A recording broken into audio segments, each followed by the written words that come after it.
Quería darles mis puntos de vista ciudadano sobre las elecciones del 2022. El primer domingo de febrero del año 2022 estarán recibiendo ustedes una colección de nombres, de imágenes en una papeleta constituida por 27 candidatos presidenciales y sus respectivos candidatos a diputado. Un gran peso elegir entre 27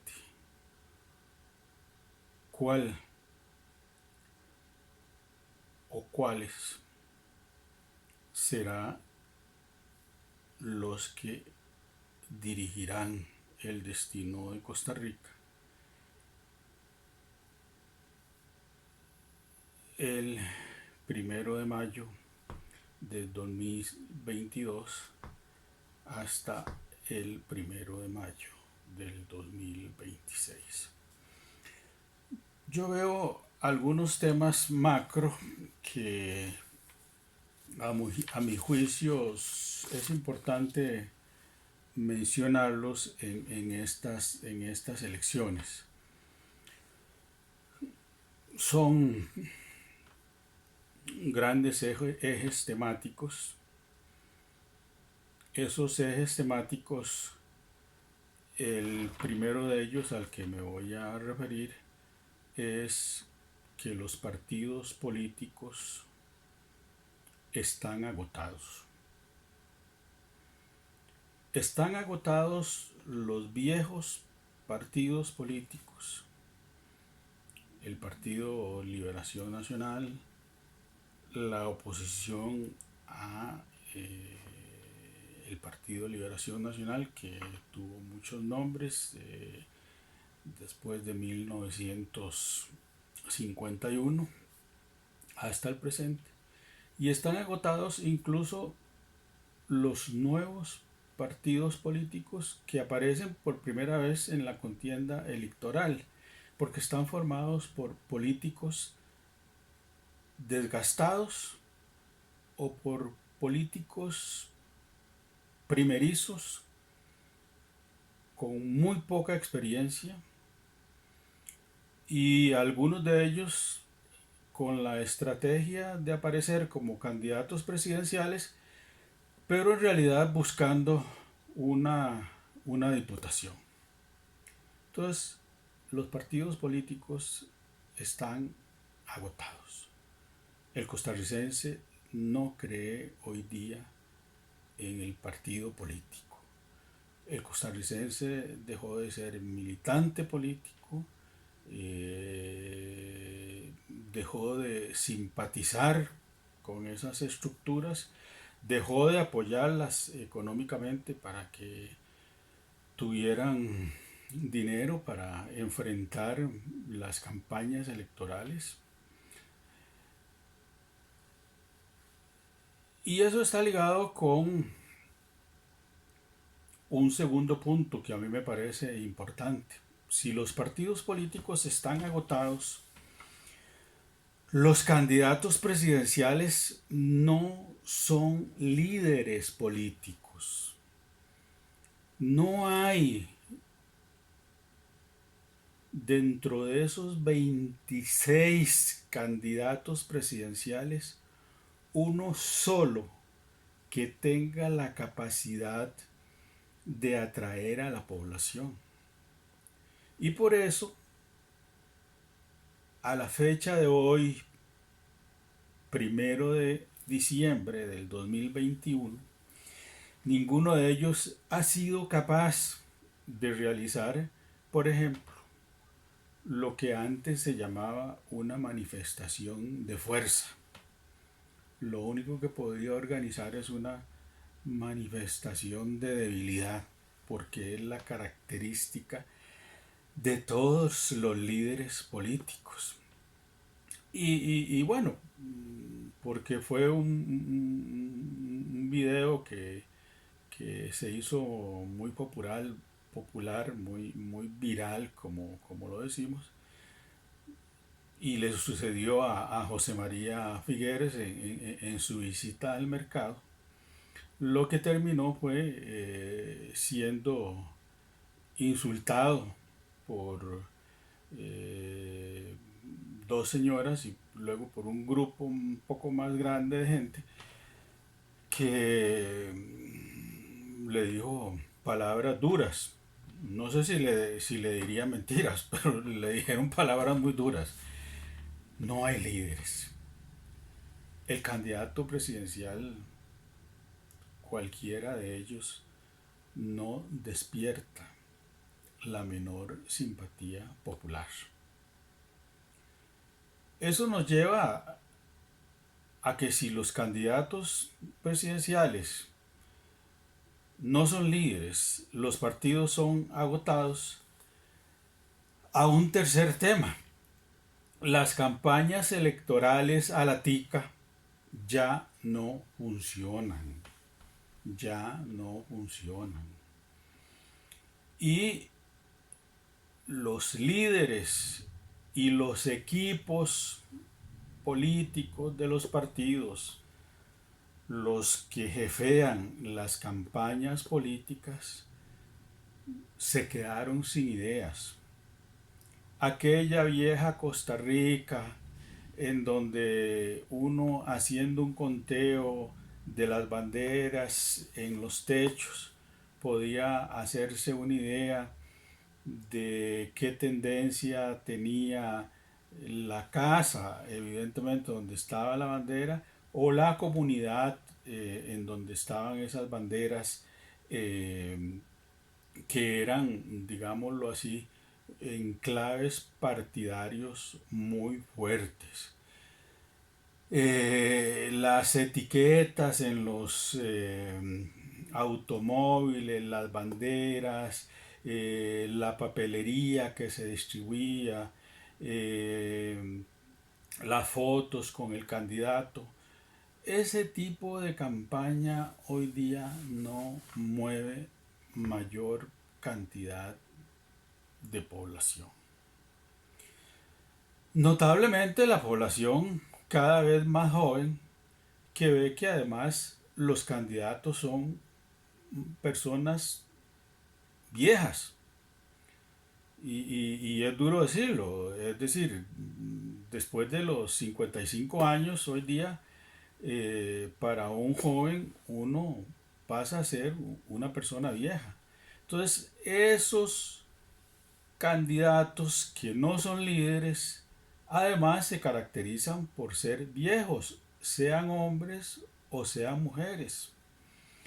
Y además, sean hombres o sean mujeres, esos candidatos no tienen un mensaje para las nuevas generaciones, ni para nadie en Costa Rica, ni para nadie, y ahora luego me voy a referir a eso. Es muy fácil ser político y hablar de corrupción, pero si la política en Costa Rica está permeada por la corrupción, si en la Asamblea Legislativa hoy, pero desde el informe del narcotráfico estaba claro de que había vinculaciones entre capitales de narcotraficantes y la clase política costarricense desde 1970. No lo van a estar hoy día cuando se paseaban por la Asamblea Legislativa, se paseaban por el Poder Judicial, se pasean por las municipalidades y no sé si algunos incluso ya ocuparán cargos de poder dentro de las estructuras locales que han sido muy, muy permeadas. Entonces los corruptos hablan de corrupción, pero los políticos todos son gente de clase alta, son de familias ricas, no hay ninguno de ellos que, que no sea una persona que viva por encima del salario mínimo costarricense, más o menos cerca de los 330.000 colones. Cualquiera de ellos percibe sumas 20 veces superiores a eso. Entonces, los políticos que no son líderes, que muchos son corruptos y hablan de corrupción, además son ricos y les gusta hablar de pobreza. Hablan de la pobreza, de cómo hacer que desaparezca la pobreza. Entonces el discurso es falaz y eso lo sabe el costarricense.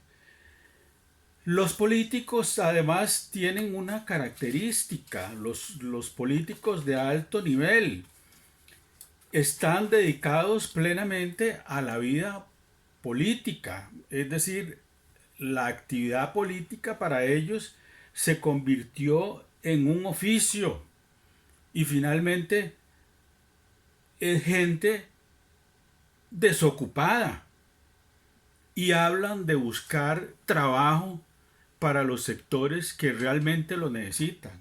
Entonces, esos políticos sin oficio nos están hablando de buscar empleo para los sectores populares, de crear pequeñas empresas, emprendimientos, de las pymes, de las mipymes. Pero ¿cuántos de esos políticos tienen títulos profesionales y nunca ejercieron? Tenemos el mejor caso que pueda ilustrar esto. Johnny Araya Monge, alcalde de San José, se gradúa como bachiller en ingeniería agronómica, es ingeniero agrónomo, bachiller en ingeniería en agronomía, en ingeniería agronómica. Y desde los 22 años a la edad que tiene hoy, nunca trabajó. Fue empleado municipal, ocupó puestos municipales. Pero igual podríamos decir de muchos de esos políticos, ninguno tuvo ningún trabajo que ver con su profesión. Sean estos economistas, sean estos abogados, sean estos médicos, sean profesores, en general nunca compartieron su vida en una oficina, en un lugar de trabajo. Entonces nos vienen a hablar de lo que no conocen, de lo que no conocen. Y ese es uno de los grandes problemas que tenemos. Carecemos de líderes y además esos líderes no nos dan a conocer sus programas políticos. Hoy día, que es muy sencillo colocar el programa de un partido político en una plataforma digital, nos encontramos ahí ideas copiadas de viejas realidades de otros países, quizás hasta ideas hechas a la carrera para cumplir con el Tribunal Supremo de Elecciones. Entonces, las elecciones en realidad se han convertido en una gran farsa política. Y estas elecciones del 1 de febrero nos presentan ese matiz tan complejo y tan complicado de discernir a quién, porque ahí habrá solo uno entre los hombres y las mujeres que participan en la política. Solo una o uno de ellos será el presidente. Pero habrá que elegir 57 diputados. Y yo me digo, si dentro de las listas de cada uno de esos partidos habrá 57 personas realmente que tengan el nivel para luchar contra todos esos temas que ellos mencionan, olvidando evidentemente temas significativos, por ejemplo, como que Costa Rica es un país que tiene más mares que tierra, que somos un país de una gran vocación marina, que la hemos negado históricamente y que nuestros puertos son puertos de tercera categoría con grandes problemas para embarcar, con grandes problemas para movilizar las mercancías, que nuestro sistema vial está colapsado, que la intercomunicación entre las regiones a través de vías de comunicación es deficiente, que la infraestructura de transportes es vieja y no responde hoy día a la buena comunicación que debe haber entre los diferentes lugares del país, porque seguimos viviendo concentradamente en el área metropolitana de San José, donde se aglomera cerca de un 60% de la población costarricense. Y el resto de las regiones viven subpobladas y viven en condiciones de pobreza mayor que la de Costa Rica. Pero además la belleza de Costa Rica está en mucho, a veces fuera del Valle Central. El Valle Central tiene algunos lugares